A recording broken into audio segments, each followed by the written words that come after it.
Devgadh વારિયાનગરમાં Chainpur road પર આવેલ જાહેર સુવિધાઓની સ્થિતિને લઈને ફરી એકવાર પ્રશ્નો ઊભા થયા છે. નગરના પેન્ડ યુઝ જાહેર શૌચાલય છેલ્લા 4 મહિનાથી બંધ હોવાનું સામે આવ્યું છે, જેના કારણે સ્થાનિક નાગરિકો તેમજ બહારથી આવતા લોકોને ભારે હાલાકીનો સામનો કરવો પડી રહ્યો છે. દેવગઢ વારિયાનગરમાં નગરપાલિકા દ્વારા જન સુવિધા માટે ચેનપુર રોડ ટાવર વિસ્તાર ખાતે પેન્ડ યુઝ જાહેર શૌચાલયની વ્યવસ્થા ઊભી કરવામાં આવી હતી, પરંતુ ચેનપુર રોડ પર આવેલું જાહેર શૌચાલય છેલ્લા 4 મહિનાથી બંધ હાલતમાં હોવાનું સ્થાનિકો જણાવી રહ્યા છે. જે જાહેર શૌચાલય બંધ હોવાને કારણે ખરીદી કામકાજ અથવા અન્ય કારણોસર નગરમાં આવતા લોકોને ભારે મુશ્કેલીઓનો સામનો કરવો પડી રહ્યો છે. ખાસ કરીને મહિલાઓ, વડીલો અને બહારગામથી આવતા મુસાફરો માટે આ સમસ્યા વધુ ગંભીર બની છે. સ્થાનિકોના જણાવ્યા મુજબ જાહેર સુવિધા માટે બનાવવામાં આવેલા શૌચાલયને બંધ રાખવામાં આવ્યું છે, જેના કારણે લોકોને ખુલ્લામાં જવાની ફરજ પડી રહી છે.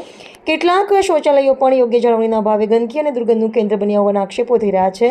નગરજનોનું કહેવું છે કે લાખો રૂપિયાના ખર્ચે બનાવાયેલી જાહેર સુવિધાઓ જો ઉપયોગમાં જ ન આવે તો તે લોકોના ટેક્સના નાણાંનો વ્યય સમાન છે. લોકોએ નગરપાલિકા તંત્રને તાત્કાલિક શૌચાલય શરૂ કરી નિયમિત સફાઈ અને જાળવણી કરવાની